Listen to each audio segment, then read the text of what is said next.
Oi, gente, boa tarde, ou bom dia, ou boa noite, dependendo do horário que vocês estão vendo esse último vídeo, vídeo 4, né, da série dessa semana, que a gente conversou um pouquinho sobre como funciona ou como é uma sessão de terapia psicanalítica, né? Eu acho legal. E logo de cara, eu queria agradecer, né, a todos, todas que viram os vídeos. Gente, foi muito legal. Hoje de manhã eu fiz uma análise do IGTV e, nossa, foram centenas e centenas e centenas de visualizações nos 3 vídeos, né? Então, eu agradeço, mas em especial eu acho legal isso ter acontecido para que as pessoas entendam a necessidade de buscar ajuda, né? Vamos lembrar, no primeiro vídeo a gente falou sobre associação livre, que é o campo fértil onde ocorre todo o processo psicanalítico. Aliás, faço um parênteses aqui, seria legal se vocês retomassem, dessem uma olhada no vídeo 1, 2, 3, antes desse quarto e último vídeo da série dessa semana. Então, voltando, no vídeo 1, nós conversamos sobre associação livre, que é a regra fundamental, que é o campo fértil onde tudo ocorre no processo psicanalítico, né? Daí tem um tripé, formado por transferência, interpretação e resistências, ou resistência, que nós vamos falar hoje. Lembrando que a transferência é aquilo que o paciente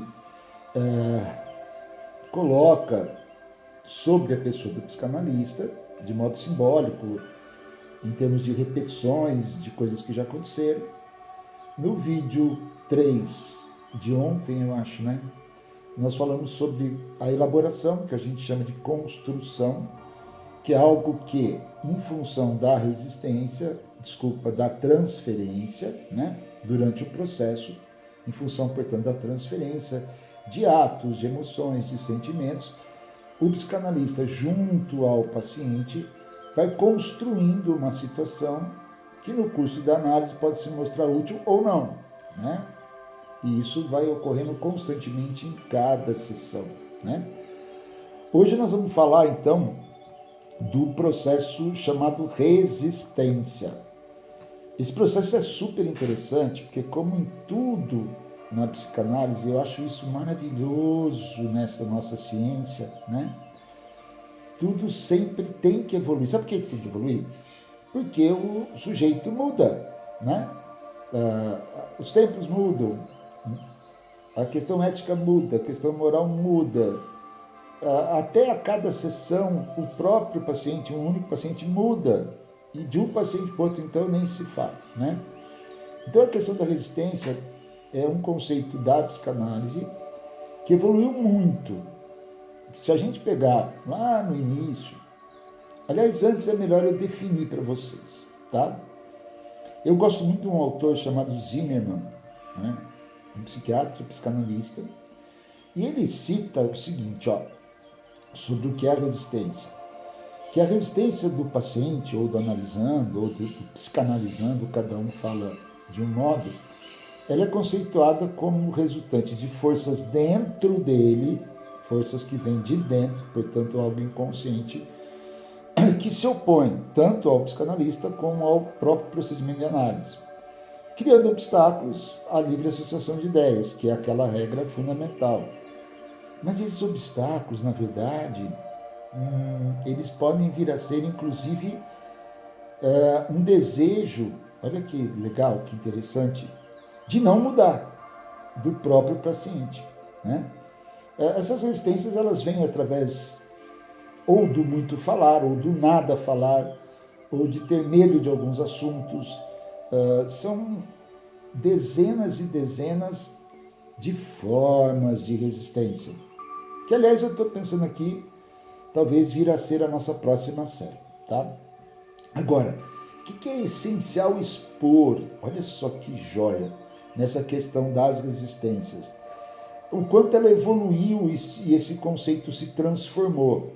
o conceito de resistência na psicanálise no modo de ser encarado. Lá no começo da psicanálise, nos primórdios, ela foi encarada unicamente como obstáculo para sabotar o acesso ao consciente, para sabotar o acesso ao inconsciente, para que não venha para o consciente, ou seja, sabotar a análise. Tá? E isso aconteceu muito. Freud mesmo mudou seu modo de enxergar tudo isso. Como eu disse, eu acho que vai ser assunto de uma próxima série. Tá? Agora, hoje, é visão normal e quase unânime de todos os psicanalistas, que embora ainda haja esse aspecto de dificultar o êxito da análise, as resistências dificultarem, serem um obstáculo, olha só que interessante, que sacada genial. Hoje ela é considerada, apesar de ser sabotadora, do processo e do próprio paciente não querer mudar. Tá? Hoje ela é encarada como sendo bem-vinda. Sabe por quê? Porque se ela for bem avaliada, bem enfrentada, bem identificada, investigada, ela denota uma baita realidade psíquica e uma defesa, olha só, do sujeito, do paciente, no enfrentamento do seu dia a dia. Então ele se defende sabotando inconscientemente o próprio processo de análise, né? E, no frigir dos ovos, sabotando a si mesmo num processo de ressignificação. Ele não quer mudar. Isso, óbvio, vem de dentro, lá do inconsciente, tá? Então, na prática clínica, no manejo, a gente pode considerar, como eu disse, quase um senso comum entre todos os psicanalistas e autores, a conduta de não travar um embate direto para enfrentamento das resistências. Por que não travar? Porque sendo, entre aspas, né, um material, conteúdo, também inconsciente, a resistência é inconsciente, vem de dentro. Ela pode, de alguma forma, ser aproveitada em busca daquilo que está recalcado, em busca daquilo que está desencadeando a resistência. Por exemplo, o paciente pode ter resistência de falar sobre um assunto qualquer. Antes, isso seria um obstáculo. Ele não está associando livremente, está se negando a falar daquele assunto. Mas se a gente analisar, vamos lá, o que desencadeia esta resistência ao falar, ao associar, ao se abrir em relação àquele assunto? Então, aquilo que antes era considerado um obstáculo, hoje é considerado um material de análise. Por isso está no tripé fundamental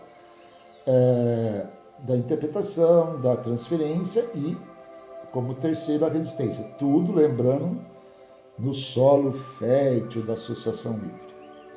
Gente, para encerrar, eu sou fã de um autor chamado Zimmermann, e ele coloca de modo belíssimo uma citação.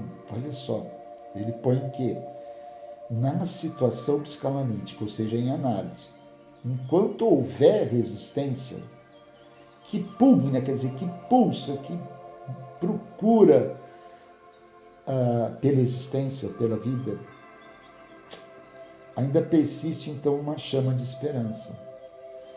Sendo que tem uma forma de resistência muito ruim, que é o estado mental de desistir de si. E isso é crônico, demonstra uma desesperança crônica.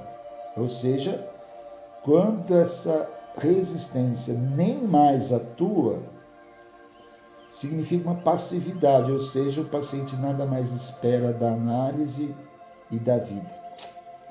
Gente, então encerrando esse vídeo 4 e último, que venham as resistências. Bom domingo, fiquem com Deus, espero que tenham gostado da série dessa semana e eu vou bolar a próxima para a semana que vem. Valeu, tchau, tchau, abração.